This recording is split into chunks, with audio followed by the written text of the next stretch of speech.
So first I want to be a little bit honest with you guys. Originally I actually had an idea already planned out in my head to do a reasonably big thing, a bit more editing, actually a lot more editing than I'm going to be doing for this one, and a lot more production effort put into it, and to be totally blunt, I have just not had the time.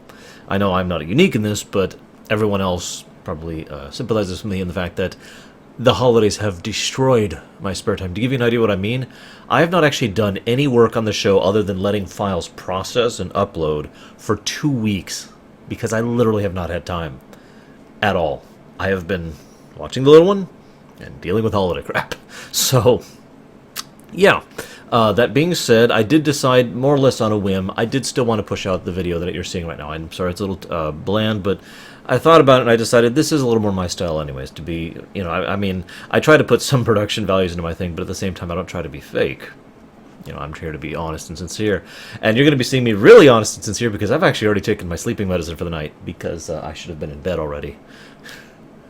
So let's get down to it. We're going to be doing things a little bit differently than you might be expecting. See, here's the thing. I got a list of all the games that came out in 2014, and I looked down and I was like, wow. I started numbering them off. I have played 12. 12 of the games that came out in 2014 I have played. That's it. And that's all. So after looking at that list, I was like, okay, I can't really do a top 5, bottom 5, or indeed top 6, bottom 6 in this case. So I decided to just kind of eject that idea. Instead, I was going to do something different. And the idea just kind of formulated in my mind. What you're going to see here, we're going to do a ramp-up thing. We're going to start off with the worst game of 2014, in my opinion, obviously. And then we're going to do my top 4 disappointments of 2014. Followed by my top 4 looking forward tos, going into the positive area, of games that I have not played and do not own. However, I am looking forward to sufficiently that I'm basically already sold on them, which for anybody who knows me, knows that selling me on a game with my current financial and time situation is pretty impressive of a feat. So, and then we'll talk about my favorite game of 2014. So without further ado, let's go ahead and start way at the bottom.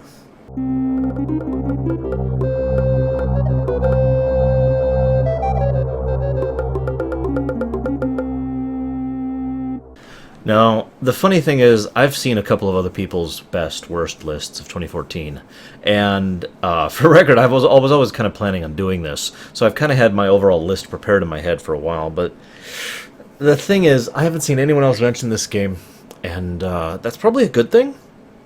My original design for this was I was going to go ahead and have the green screen, and I was going to go ahead and be in the corner here, and have gameplay going on in the background while I talk about it with some music selections from the game, which I am not doing now because time restrictions, etc. But even when I was going to do that, I was going to refuse to show you the gameplay of this game because I considered it that terrible. Now, Nintendo, I love Nintendo. I have for many years, and they do good stuff. And they really do. I like Nintendo, but the thing is, I've always said you can't really count me as a Nintendo fanboy because I've never had any issues pointing at Nintendo and saying, you did something incredibly stupid here. And there's no denying that this is one of those cases. I'm sorry, Nintendo.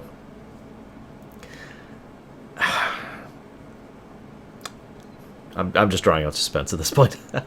But in all seriousness, Nintendo really needs to get a quality assurance department for their indie games that are available on the Wii U. Worst game of 2014 is a game called Meme Run, and you've probably never heard of it. If you avoid my suggestion and decide to go ahead and look into this game, I suggest you do so with the sound muted if you find anything playable of it on YouTube. I played Meme Run. You may blame Gary for bringing it to my attention. Okay, it's never enough for me to just say it's terrible. I gotta explain why. It has a lack of actual engine. There is no actual gameplay other than a side-scroller, which isn't actually a proper side-scroller. It is what is known as a cheap side-scroller. In coding terms, it is easier to move the level and then just have you interact with the level than to actually have you move through the level. And so it's one of the cheap ones where the level's doing this. It effectively is a really crappy Flash game, but when I say Flash game, I want to stress that I mean this with every insult possible.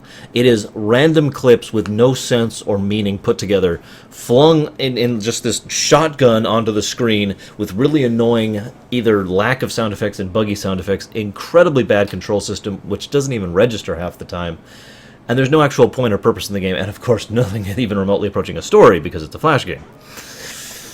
A bad Flash game. A terrible Flash game, one might say. So now let's go ahead and move on to my top 4 disappointments of 2014, starting... I know I said we'd start in reverse order, but we're going to go and do 4, 3, 2, 1, so without further ado. The number 4 slot is going to be occupied by a game, specifically because it was disappointing, but it wasn't disappointing at first. I'm speaking, of course, of Watch Dogs, a game that I actually only played because it was both donated for and requested I do a rumination of it. Otherwise, I probably would not have even picked it up even now to this day. And with good reason. I was never really that hyped going into Watch Dogs, and I think the hype machine helped kill that game. But you're asking, well, this is the disappointment list, so why is it still on that list? Well, because I started playing it, and the first few stages of the game started changing my mind about it, making me think, oh, well, maybe this is actually a decent game. And then it completely failed to live up to that potential and just kind of soared through mediocrity throughout the rest of it, which is pretty much Watch Dogs in general. It is not a bad game. It very much has the Voyager effect going on. It's not bad. I mean, it has its bad moments, but everything does. But it also has some good moments, and there's a lot of potential on display. I actually do think that Watch Dogs 2, the actual game, because this is just an origin story, spoiler alert, will actually be a good game, because now we'll actually be able to do something with the premise rather than just wander around and kind of meander through a plot that doesn't actually exist. And as a side note, it would be nice to hack things with more than just a push of a button. It's admittedly hard to say. These first 2 games are not as much of a disappointment for both for basically the same reason. I didn't go into them with high expectations. But when I walked into Elder Scrolls Online, I at least was hoping it would be Elder Scrolls multiplayer, in a similar vein to basically Guild Wars, that is to say Guild Wars 1, not Guild Wars 2. I was hoping for what is effectively a cooperative RPG. We have been asking for a multiplayer Elder Scrolls literally since Morrowind. Some people have been asking for it more than then, but the demand has been high ever since. But emphasis, multiplayer, not massively multiplayer online. There's a pretty big difference between those two. And ESO kind of demonstrates why that's a problem.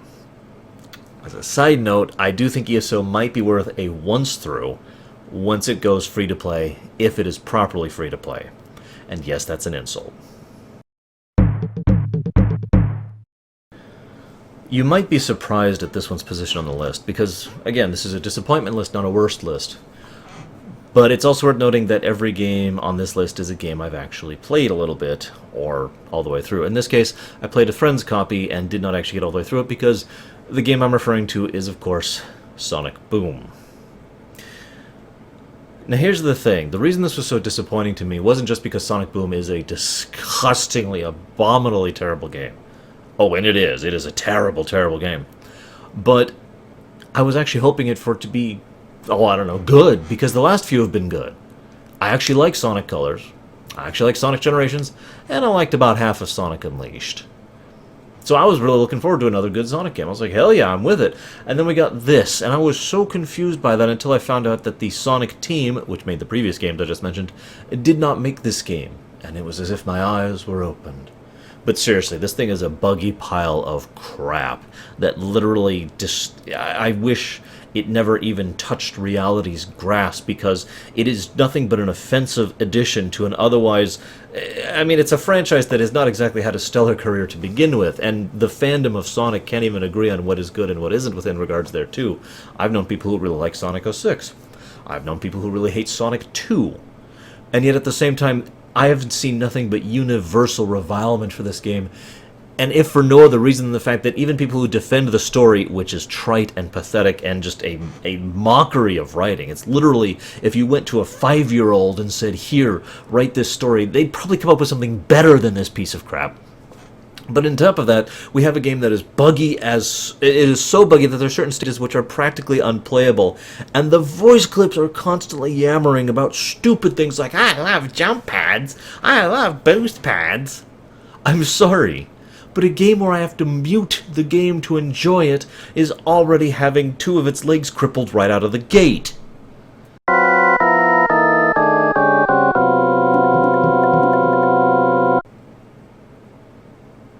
I tried, you know. I wanted to. I wanted to like this game. See, here's the thing about disappointment. For something to be disappointing, you have to actually give a damn. That's the interesting thing that some people tend to forget about. One of the things that the Mass Effect 3 disaster brought out in certain people was the worst in them, turning accusatory towards us, the people who were injured by that ending and by the game in general, by saying we were just entitled and dismissing our concerns, our claims, by saying it was just a game, and again, that whole entitlement thing, which we heard so much about, which in its nature was basically saying we don't deserve to have our opinion on the matter. We don't deserve to actually care. Give a damn. But that is what disappointment is in a nutshell. You cared, and then it was bad. It's easy to point to certain games and just say, oh, this is a pile of crap. But for something to be disappointment, it must be worse. I'm kind of drawing this out, admittedly, for the sake of drama, but to be blunt, I think it would be really, really awesome if we got a game where you could actually play as Dracula. We've debatably already had games like that, most notably Symphony of the Night. Now let me make this clear. Yes, I know, we don't play Dracula in Symphony of the Night, we play Alucard. But for all intents and purposes, the difference is only minute. Because we got to play an incredibly powerful, badass vampire who was cool, awesome, had tons of abilities, had RPG mechanics, and a huge open world to explore, and a lot of that was because we were playing someone who wasn't of the Belmont clan.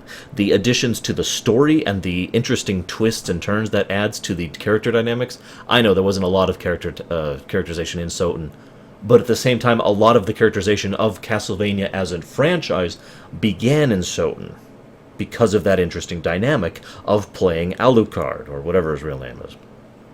Similarly, from a gameplay perspective, being able to play that awesome vampire opened up all sorts of new interesting things, and is arguably one of the reasons why it is the most Metroid-y of the various Castlevanias. Because we were playing a frickin' vampire who had superpowers. So being able to play as Dracula sounds awesome! And it's worth noting, when I played the first game, and I'll just go and give it away if you haven't figured it out yet, Castlevania Lords of Shadows, I liked that game. Now, that was not a Castlevania game, to make that distinction clear. But I do think it was a good game. It was basically a God of War spectacle fighter style game. It was fun, interesting, engaging. I really liked the characters. The voice acting was top-notch. The music was good. The design was okay. The bosses were fun, if a little bit eh. And I liked the duality nature of it and the overall thematic arc. And the teaser at the end left me hooked. I couldn't wait to find out what happened. And then this happened. I could literally everything I just said invert it. The voice acting is terrible. There is no thematic significance of this game. You don't play some awesome God of War style character. You play a pathetic, redundant, worthless, disgusting piece of crap who I can't even muster any energy to sympathize or empathize with. And we most certainly are not playing Dracula, the guy we wanted to play as. Even if it was this alternate Dracula, we already know he's a badass because he was in the first game, and that was before he was the Prince of Darkness. For God's sakes! And just to make this clear, it is possible and has been done to play a game where you play someone who is ridiculously strong and it's still a fun, interesting game. Forgive me for being blunt, but the God of Wars are a good example of that. Oh my god, the story is terrible, the writing is abysmal, there is no impetus, no significance, at no point in time did I care about anything that was happening to anyone. The music was elevator music, the gameplay was boring, and if there's one thing you don't want to do in a spectacle fighter type thing like this is make the gameplay boring. And the entire thing was structured nonsensically. I mean, the Dream Castle thing was a good idea, but executed terribly. The modern day thing was, again, a good idea, but executed pathetically horribly. I felt like I was playing Call of Duty with chain whip death things in the modern day things. And I mean that as an insult, the bad Call of Duties. Why? Alright. Let's flip this. Start talking positive, because I said we're going to ramp up, right? So, we're going to talk about my 4 most looking forward to games. Now, to make it clearer for the definition, these are games I do not own, or, well, okay, I do not own any of these 4 games. When I was making the list, the definition was either a game I own and have not gotten a chance to play, or a game that I do not own and yet I'm already sold on. All 4 of these games are games that I was like, yeah, I can't wait. So, without further ado,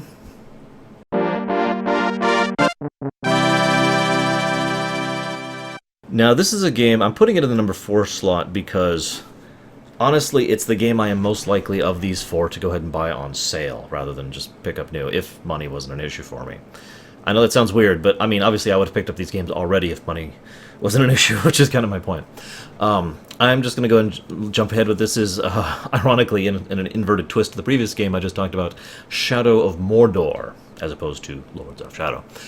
Shadow of Mordor definitely feels like a very awesome game. I've seen quite a bit of it. I've seen a decent amount. I've actually watched the ending, to go ahead and spoil that for myself. The plot is a little meandering, and the characterization's a little but at the same time, they do a lot with it to make the gameplay actually, and I can't believe I'm using this word, innovative. It is very rare, in my opinion, to see a gameplay that actually makes me interested just because of the way it is presented, the way it is executed. And the whole Nemesis system and the way it functions is interesting enough that by itself, that got my attention. Then I saw the combat and the style of play and the Assassin's Creed style parkour thing, which I'm not calling it an AC clone, to make that clear. Instead, I'm just saying that it's using that in conjunction with fun gameplay, in conjunction with a Nemesis system, in addition to being a setting that I do enjoy a great deal. Positives all around, so I'm really looking forward to playing through that game at some point.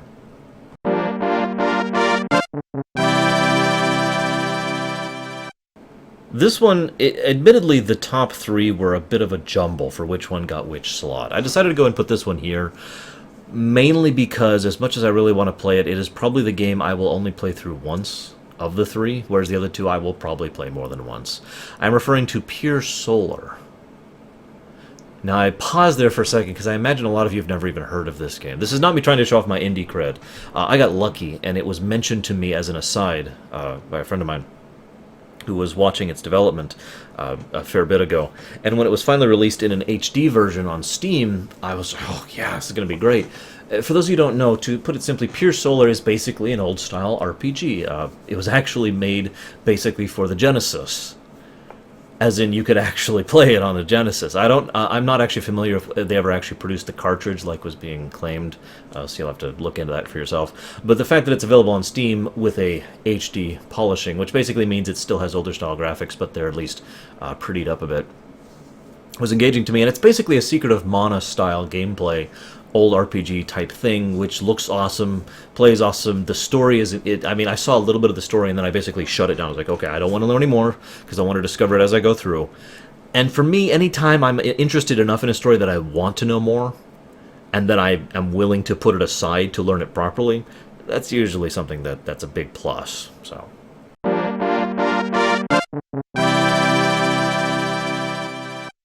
Again, debating between this one and the next one was a huge, huge issue for me. Ultimately, I decided that I was going to go ahead and give this one the number 2 slot, primarily because it's a remake. I'm referring, of course, to Porass, as I actually have it written down in my notes here. Pokemon Omega, Ruby, Alpha, Sapphire, whatever the hell it is. You know what I'm talking about. Gen 3's remake that just came out in the 3DS. Pretty recently, actually, a couple months ago. It is everything. First of all, I was kind of on board with this game to begin with because Pokemon has consistently put out good, proper remakes of their games forever. They've never messed up on that one, in my opinion. And it was Gen 3, which was already, before this, one of my, basically tied for my favorite generations, right alongside Gen 4, Platinum in specific, actually. And on top of that, they added a lot of new stuff, one of the biggest things being, and I haven't looked into this fully, but the availability to catch basically all the Pokemon from all the various generations in this one. And this was a huge selling point for me and what's basically pushed it over the edge into the, yes, I'm going to buy this game. No, really, is the fact that there's a lot of endgame content that is story relevant. I've always said that the endgame content of the Pokemon games is one of the things that really helps flesh them out for me, starting all the way back in Generation 2. That's also one of the things I liked about Generation 4. Platinum, in my opinion, had a very strong endgame, or post-game content. Haven't played X and Y yet, so, you know. But the whole Delta thing that I don't know anything about, no spoilers, don't want to know it, but the mere fact that it is story relevant in addition to being post-game content and awesome, yeah, totally sold on that, so easy choice for me. That just brings me to my, I guess, most looked forward to game from 2014.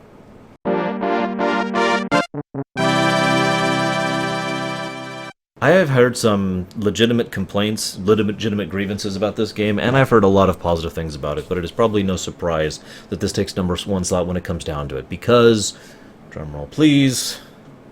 Bravely Default is everything that is good about what I like about that particular golden era of RPGs, what I usually refer to as the SNES and the PlayStation 1 era. The golden era, in other words, of RPGs. And it's done on a modern system with modern conveniences and tons of touches that, in my opinion, just about every RPG should have.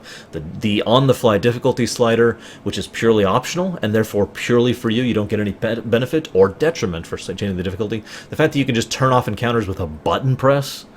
The fact that you can do the little town minigame, which admittedly is just kind of a bit of fluff, and from what I understand, is less engaging than it otherwise could be. It's not as fun as a lot of the older town mechanic games from the golden age, but it's still fun. It's still a positive. It's still interesting, and you could send people different things, and you could grind up your different classes. And of course, it has a class-based system, which has always been my favorite method of non-level-based customization within an RPG. And finally, it's got an interesting and engaging story, which, again, even with the little bit I've seen, has got me. And finally, and this is actually really important, its demo basically sold me on the game. It was a demo that had a decent amount of story, really showed off the content, was long. It was like a 6-hour demo for me.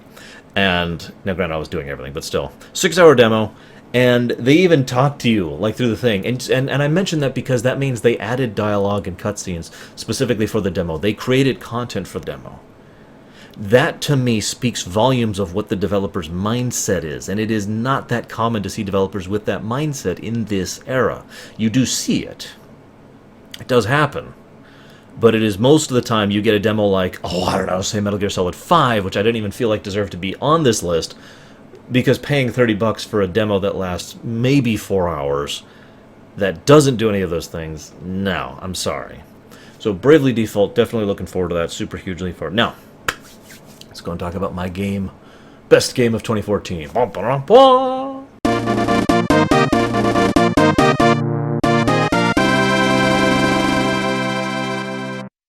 So you guys are totally going to hate me for this, but I'm not actually going to tell you what the game is, nor indeed anything about it whatsoever. Because the intention, fingers crossed here, is if I find the time, now that I've finished a lot of my commitments and time processes, and the holidays are past us, that I will actually have the time to properly go ahead and put together a full video just for my favorite game of 2014, which, with any luck, will be going live next Friday. Hope we'll see you there, guys.